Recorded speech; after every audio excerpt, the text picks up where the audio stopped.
I did a benefit at this theater in Beacon Theater. I forget what the hell the goddamn benefit was, but it was the sickest lineup I was ever on. It was Jon Stewart was hosting. Max Weinberg brought his band. Tony Bennett goes on first. Then Bruce Springsteen.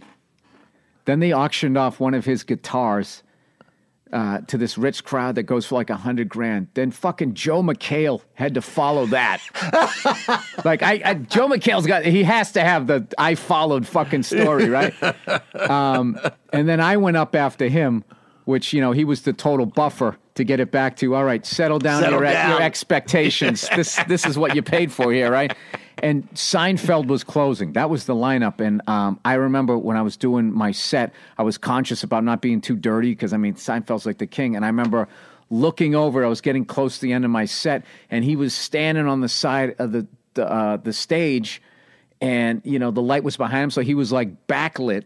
And I knew who he was with his silhouette. Like, that's how famous this guy is, and to me. And it wasn't just Jerry hanging out. He had the suit on. It was Jerry ready to go to work.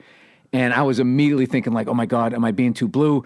Is he going to hate me? Am I pissing him off? Am I going over? And I remember when I got off stage, he went like, I walked by him, and I was almost afraid to say hello. I just walked by, and he just went, very funny, very funny. And then I apologized for working, the way I do. I said, oh, sorry, blah, blah, blah. And he goes, I don't care. He almost laughed, like, dude, I don't give a shit. And I'm thinking, like, that's right. This guy always worked clean, and he worked clean before there was even comedy clubs. So I can't imagine him going on after these guys who would chug a beer and then burp and be like, that's what I learned in college. And, like, that sort of energy is fun, but it whips him into, like, this frat boy frenzy. Yeah. And then you got to go up there, and if you have, like, a more of a, just straight-laced kind of like, I have a beer every once in a while, but guys, like, I'm not letting this totally affect my life, First of all, I love the fact that you did that. That's the training you got in Boston to go, I'm part of the show. I know I'm not closing, so I'm going to respect the headliner. You know how he works. A lot of guys that was another way that you would get blackballed. I remember there was a comedian up there, Mike Donovan. You ever work with him? I know who he is. Fucking hilarious guy. And he used to always say this thing was hilarious. And he'd be like, yeah, just go up there, do like 20 minutes, keep it like, 3 to 5 fucks is what he would say. It is the thing. He wasn't bullshitting. He was like, people in Boston counted your fucks. So I remember, sometimes going over it and being in a panic, like, oh my God, that was my 6th fuck. Donovan's going to call Mike Clark, and I'm going to be ruined in this town. I said fuck 6 times. So, I don't want to sit there and be like the old guys, and just because I don't know what it is like for kids coming up now. And when I say kids to me now are anyone up to like 32, 33. Coming up now, but I'm sure that they have their whole way that it always changes. But I like that. But Seinfeld always had that discipline. I remember working with him in these Jersey gigs. So these Jersey gigs were like $55 Jersey gigs that started. They were like the first paying gigs we could get. Go out to Jersey in some bar. Right. And so, it's survival time in a bar. So a lot of guys would be like, what do I got to do to get by? Fuck with the crowd, dick jokes, whatever I got to do to get Good by. Night. Right?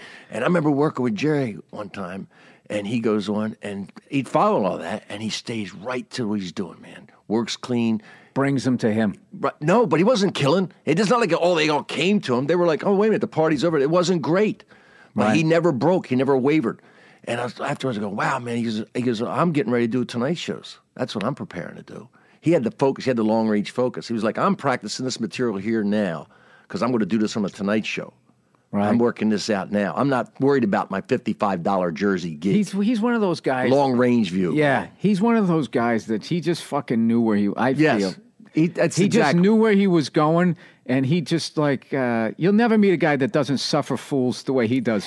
I still, when I get around him, I get nervous. I'm going to say one stupid thing, and this guy's I'm going to get that look, and that's just going to be it. He'll turn and walk away. The same way, like his act is the way he lives his life. There's no fat. There's no extra words or any of that type of shit. And then the guy just fucking he just walks towards what he wants, walks right through it. I mean, not like in a malicious way, just like he just eye on the fucking prize, that guy. Back in the day, guys would go like, what I don't like is that because you don't really know who he is up there. I go, are you fucking paying attention? Yeah. You know what pisses this guy off? The missing sock in a fucking dryer. That's who he is, man. He's paying attention. He's fucking paying attention to the details. That's what's irritating this guy. I did his web series one time, and I told him that. I told him how I hated that they said his show is a show about nothing. It's like, no, it isn't. This guy has contempt for 90% of people and activities. I was actually nervous saying it to him, and he laughed, and he goes, I think you're being generous by saying it, that it's only 90%. 90%. Yeah, but he's...